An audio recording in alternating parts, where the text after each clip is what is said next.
আমাৰ PMB বডিত আমি আজি আলোচনা কৰিছোঁ। ইয়াৰ বাদেও আমাৰ বহুত আছে। মুঠতে যেহেতু 2025 ইলেকশ্যন হ'বলৈ গৈ আছে, ইয়াত আমি ৰাইজৰ ওচৰত কি সমস্যা লৈ পেলাই যাব লাগে এইটো বিষয় লৈ ভালকে আলোচনা কৰিছোঁ। সেইখিনি কথা, বেলেগ আৰু একো নাই। আৰু আছে বহুত, আপোনালোকে শুনিব। CWCত আলোচনা হ'বলৈ গৈ আছে। মুঠতে 23 আমাৰ ডিচিশ্যন হৈছে। 23টা বিভাগত আমি ডিচিশ্যন লৈছে। এইটো আপোনালোকে অলপ পিছত পাব। আমি এইটো মাইনাছটো আপোনালোকক আমি দিম দেই। এইখিনি কথা।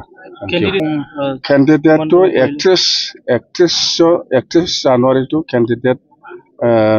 কেণ্ডিডেট কিবাটো এপ্লিকেশ্যন দিব পাৰিব 31 জানুৱাৰীলৈকে। আৰু কেণ্ডিডেটটো স্ক্ৰুটিনি কৰি পেলাই স্ক্ৰুটিনি কৰিবৰ কাৰণে 5জনীয়া কমিটি বনোৱা হ'ব, সেইটো ঠিক কৰিছে। আৰু ইলেকশ্যন মেনিফেষ্টো ঠিক ঠাক কৰিবৰ কাৰণে 5জনীয়া কমিটি বনাইছে আমি। এইখিনি কথা। মুঠতে 2025 নিৰ্বাচনৰ কাৰণে আপোনালোকে পুৰা ফুল চুইং লাগি আছে।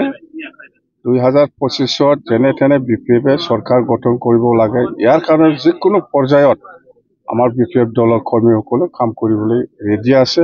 মুঠতে যেনে তেনে চৰকাৰ বনাব লাগে। আৰু BTCটো আমি আগৰ নিচিনা BTC জীয়াই ৰাখিব লাগে।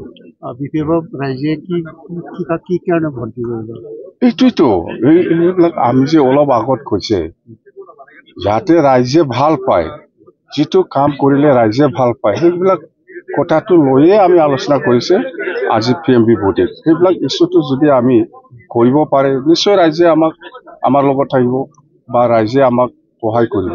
যেনিবা আপোনাৰ যিকোনো এক্সামৰ কাৰণে কোচিং চেণ্টাৰ আমি বনাব, ডিষ্ট্ৰিক্ট হেডকোৱাৰ্টাৰত 4টা।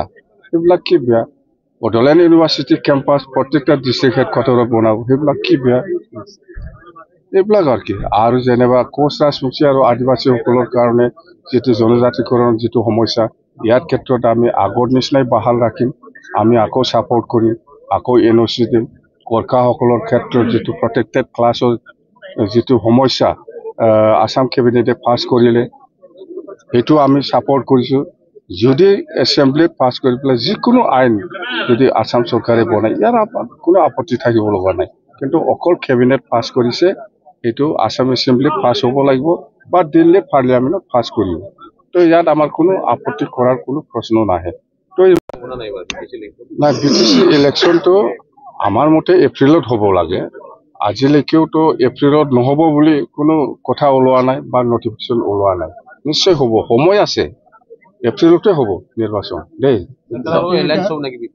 BPF কোনো দলৰ লগত এলায়েন্স নহয়। কোনোবা যদি আমাৰ ওচৰত আহি পেলাই আমাক সহায় কৰিব বিচাৰে, আমাৰ আপত্তি কি থাকিব লাগে? কিন্তু BPF নিজাববীয়া ইলেকশ্যন খেলিব।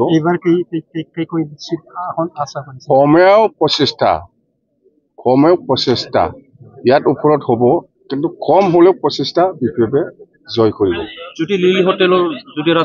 এইবিলাক নহয়, আগত যি হৈছে এইবিলাক নহয় দেই। Thank U.